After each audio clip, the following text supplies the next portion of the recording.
അനിയന്ത്രിതമായി പെരുമാറുക ഈ കേരള ജനതയ്ക്ക് മുഴുവൻ അപഹാസ്യനാവുകയല്ലേ കേരളത്തിൻ്റെ ഇപ്പോഴത്തെ ഗവർണർ ശ്രീ ആരിഫ് മുഹമ്മദ് ഖാൻ? കേന്ദ്ര ഗവൺമെൻറ് അടിയന്തരമായും അദ്ദേഹത്തെ തിരിച്ചു വിളിക്കണം. അദ്ദേഹത്തെക്കുറിച്ച് ഗൗരവത്തിൽ ആലോചിക്കുന്നത് നല്ലതാണ്. ഇങ്ങനെ അദ്ദേഹം ഇറങ്ങി പുറപ്പെട്ടത് കേരളത്തിലായതുകൊണ്ടല്ലേ? ഇന്ത്യയിലെ വേറെ ഏതെങ്കിലും സംസ്ഥാനത്താണെങ്കിലോ അദ്ദേഹത്തിന് ഈ പേക്കൂത്തുകൾ മുഴുവൻ കാണിക്കാൻ പറ്റൂ? സാധാരണ അദ്ദേഹത്തെ കൊണ്ട് കുരങ്ങ് കളിപ്പിക്കുകയില്ലേ ഇവിടെ കേന്ദ്ര ഭരണകക്ഷിയും UDF ചിലരും കൂടി ചേർന്നിട്ട്? അങ്ങേറ്റം അപലനീയമായ സംഭവമാണ് ഉണ്ടായത്. ഇത് കേരള ജനതയെ അപമാനിക്കലാണ്, ഈ കേരളത്തെ അവമാനിക്കലാണ്.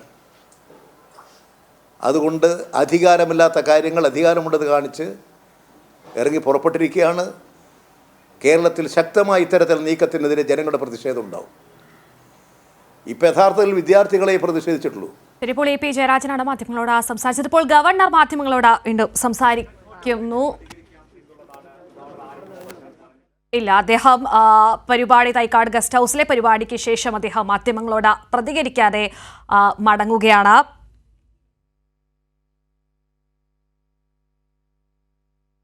ശരി, ഇപ്പോൾ ഗവർണർ ഇപ്പോൾ അവിടെ നിന്നും ഗസ്റ്റ് ഹൗസിൽ നിന്നും അടുത്ത പരിപാടിക്കായി മടങ്ങുകയാണ്. വീണ്ടും EP ജയരാജനിലേക്ക്. നല്ല സംരക്ഷണവും നല്ല നിലയിൽ ഗവർണർ പദവി എന്ന് പറയുന്നൊരു പദവി ഇന്നുണ്ടല്ലോ എന്നുള്ളത് കൊണ്ട് ഉദ്യോഗസ്ഥന്മാർ ആദരവ് കാണിച്ചു. അതുകൊണ്ട് ആ ആദരവ് കാണിക്കുന്നത് ജനതയുടെ ദൗർബല്യമായിട്ട് ഗവർണർ എടുക്കരുത്. അദ്ദേഹത്തിന് പറ്റിക്കൊണ്ടിരിക്കുന്ന തെറ്റുകൾ തിരുത്തി ഒരു ശരിയായ ഗവർണറായി അദ്ദേഹം പ്രവർത്തിക്കണം. ഈ നാടിനോട് കൂറുണ്ടാവണം, ജനങ്ങളോട് കൂറുണ്ടാവണം. ഒരു സാധാരണ വികാരങ്ങൾക്ക് അടിമപ്പെടുക എന്ന് നമ്മൾ കേട്ടിട്ടുണ്ട്. അതിൻ്റെ അങ്ങേ തലക്കാണ് ഇപ്പോൾ അദ്ദേഹം ഉള്ളത്. അദ്ദേഹം ചെയ്തിരിക്കുന്ന പോലെ ക്രിമിനൽ കുറ്റമാണ്. റോഡ് ഉപരോധിച്ചു, റോഡ് തടസ്സപ്പെടുത്തി, ജനങ്ങൾക്ക് തടസ്സമുണ്ടാക്കി.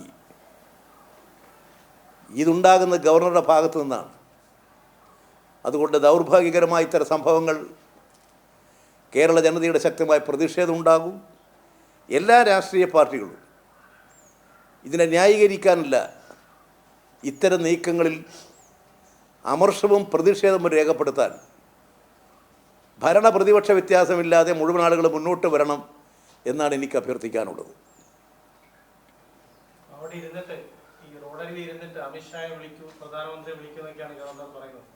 അതൊക്കെയാണ് ഈ അല്പത്വം എന്ന് പറയുന്നത്.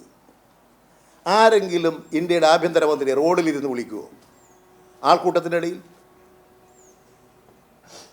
എന്താ അദ്ദേഹത്തെ എന്തോ സംഭവിച്ചിട്ടുണ്ട്. ഞാൻ നേരത്തെ പറഞ്ഞു, എന്തോ സംഭവിച്ചിട്ടുണ്ട്. ഞാൻ പ്രധാനമന്ത്രിയെ വിളിക്കുന്നു, ഏതെങ്കിലും ഒരു ഗവർണർ ഒരു ഉദ്യോഗസ്ഥൻ പറയൂ? നിങ്ങൾ നോക്ക് എത്രമാത്രം അദ്ദേഹം ചെറുതായിപ്പോയി.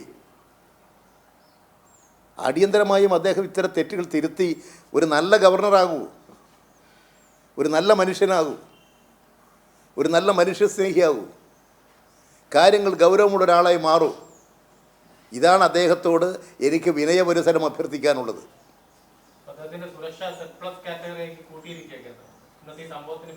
കേരളത്തിൽ ഒരു തകരാറും ആർക്കൊരു ബുദ്ധിമുട്ടുണ്ടാവില്ല. കാറ്റഗറി ഒന്നും മാറ്റിയില്ലെങ്കിൽ ഇവിടെ വളരെ സുരക്ഷിതമായിരിക്കും. അതുകൊണ്ടാണല്ലോ അദ്ദേഹം അവരോട് കുത്തിയിരുന്നതും എഴുന്നേറ്റതും പോയതും ഒക്കെ.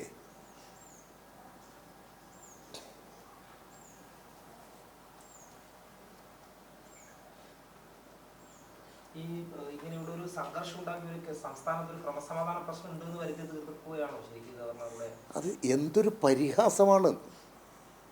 ഞാൻ ചോദിക്കട്ടെ, ഇത് എത്രമാത്രം ഒരു രാഷ്ട്രം, ഒരു സംസ്ഥാനം, ഒരു ഭരണം, ക്രമസമാധാനം ഒക്കെ നിലനിൽക്കുന്ന ഒരു നാടല്ലേ? അവിടെയൊക്കെയല്ലേ ഇത് കാണിച്ചു കൂട്ടുന്നത്. അതുകൊണ്ട് അദ്ദേഹം ജനങ്ങളുടെ ക്ഷമയൊന്നും പരിശോധിക്കരുത്. അദ്ദേഹം ഈ കാണിക്കുന്നതെല്ലാം ജനങ്ങൾ, ചിലപ്പോൾ അദ്ദേഹത്തിൻ്റെ ഉപദേശികൾ, കേരളത്തിലെ ഉപദേശികൾ പോയി അദ്ദേഹത്തിന് കൈയടിച്ച് പ്രോത്സാഹിപ്പിക്കുന്നുണ്ടാകും. അങ്ങനെ ആരെങ്കിലും പറയുന്നത് കേട്ട് കൈയടിക്കുന്നതിനനുസരിച്ച് തുള്ളുന്ന ഒരാളായി ഗവർണർ മാറാൻ പാടില്ല. കാര്യങ്ങൾ ശരിയായ നിലയിൽ നിരീക്ഷിച്ച് നിർവഹിക്കാൻ കഴിയണം അദ്ദേഹത്തിന് ആ പദവിക്ക്. പ്രതിപക്ഷ നേതാവ് പറയുന്നത് ഇതൊരു നാടകമാണ്, പതിവ് നാടകമാണ്, സർക്കാരും ഗവർണറും ചേർന്നത്.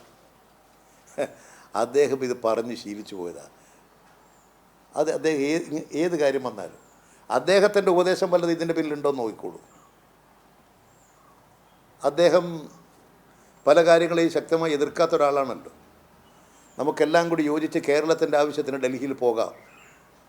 കേന്ദ്ര ഗവൺമെൻറ്റിനെതിരായ സമരം ഞങ്ങൾ നടത്തില്ല, കേന്ദ്ര ഗവൺമെൻറ്റിനെതിരായ സമരത്തിന് ഞങ്ങളില്ല എന്ന് പറഞ്ഞ നേതാവല്ലേ. ആരായിട്ടായിരുന്നു ഐക്യം? ആരുമായിട്ടാണ് ഐക്യം? നിങ്ങളോടൊപ്പം ഞങ്ങളില്ല, ഞങ്ങൾ പോയി സമരം നടത്തുന്നു എന്ന് പറഞ്ഞാൽ പിന്നെയും മനസ്സിലാക്കാം.